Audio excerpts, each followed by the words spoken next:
چہرہ غصے سے سرخ ہو گیا تھا۔ آفریدی طنز یا مسکراہٹ لیے وہیں چیئر سے اٹھا اور اس کے پاس بیڈ پر بیٹھا تھا۔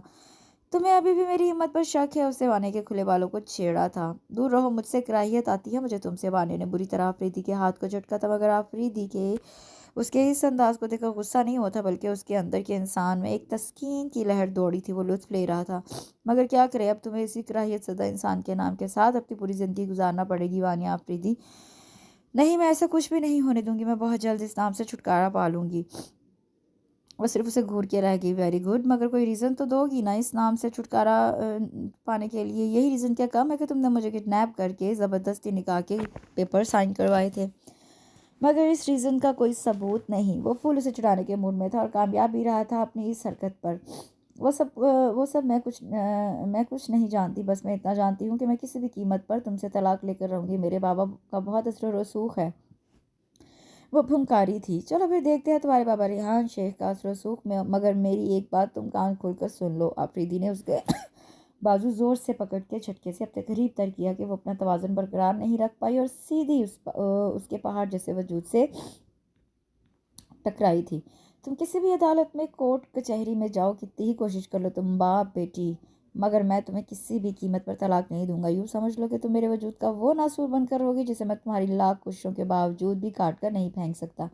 اس لیے میری صلاح مانو، اس خیال کو دل سے باہر نکال دو، یہی تمہارے لیے بہتر ہے۔ آفریدی نے جس جھٹکے سے اسے اپنے قریب کیا تھا اس سے کئی زور سے خود سے دور بھی کیا کہ وہ پوری جان سے ہل کر رہ گئی اور ایک نگاہ وہ اس کے چہرے پر ڈالتا کھڑا ہوا۔ مگر ہاں، ایک بات پر ساری زندگی افسوس رہے گا کہ تمہارے باپ کی غلطی کی سزا، ان کا تاوان تمہیں چکانا پڑے گا۔ بڑا غرور ہے نا تمہارے باپ کو، اب وہ جب جب تمہیں دیکھے گا اپنے کیے پہ پشیمان ہوگا۔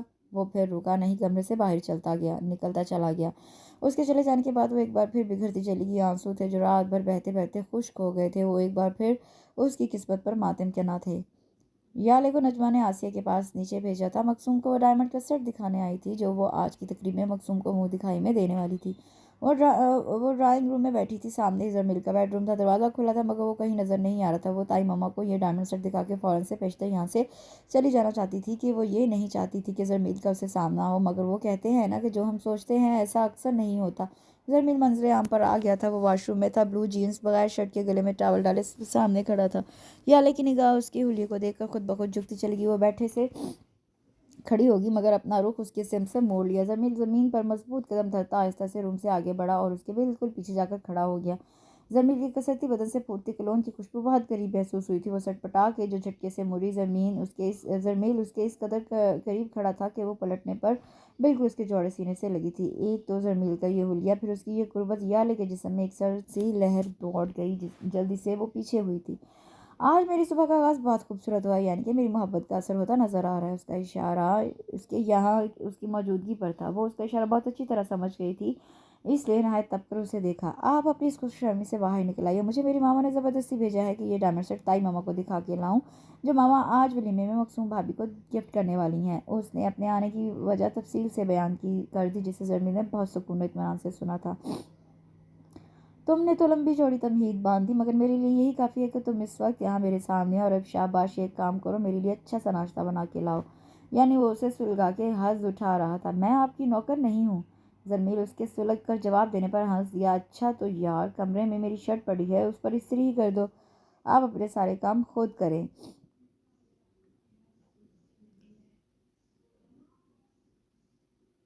تو تمہیں بیوی بنا کر لایا تو ہوں۔ اچھا، اس بیوی کا خیال بڑی جلدی آ گیا آپ کو؟ اس نے بیوی پر خاص زور دیتے ہوئے طنز بھرے انداز میں زرمیل کو دیکھا۔ چلو آ تو گیا نا، بحث چھوڑو، کمرے میں چلو، مجھے تم سے کچھ کام ہے۔ زرمیل نے اس کی نازک کلائی پکڑ لی۔ یالے بری طرح گڑبڑا کے رہ گئی۔ اس کی بے تکلف حرکت پر بات تو وہ اس طرح کر رہا تھا جیسے بہت اچھے تعلقات ہیں دونوں کے درمیان، جیسے کبھی کوئی حادثہ ان کی زندگی میں آیا ہی نہیں، مگر ساتھ ہی یہ خیال بہت تیزی سے کوندا کہ ارشد گھر میں ہے اور وہ کسی بھی وقت نیچے آ سکتا ہے، کیونکہ باہر جانے کا راستہ یہیں سے نکلتا تھا۔ زرمیل، چھوڑیے میرا ہاتھ، ارشد بھائی گھر میں ہے۔ یالے نے جھٹکے سے اس کی مضبوط ہتھیلی سے اپنی کلائی چھڑائی تھی۔ میں نے تم سے کہا تھا نا کہ مجھے تمہارے اور اپنے بیچ کسی تیسرے وجود کا ذکر برداشت نہیں ہے، اور تم نے پھر اس سالے کا نام لیا۔ زرمیل، مائنڈ یور لینگویج، اب آپ گالیاں بھی بکنے لگے ہیں، شرم آنی چاہیے آپ کو۔ زرمیل کی یہ طرز گفتگو جتنی ناگوار لگی تھی، مگر میں نے گالی تو نہیں دی تمہارے رشتے سے، تمہارا چہیتا بھائی میرا سالہ ہی تو لگا نا۔ یالے کی اس بات پر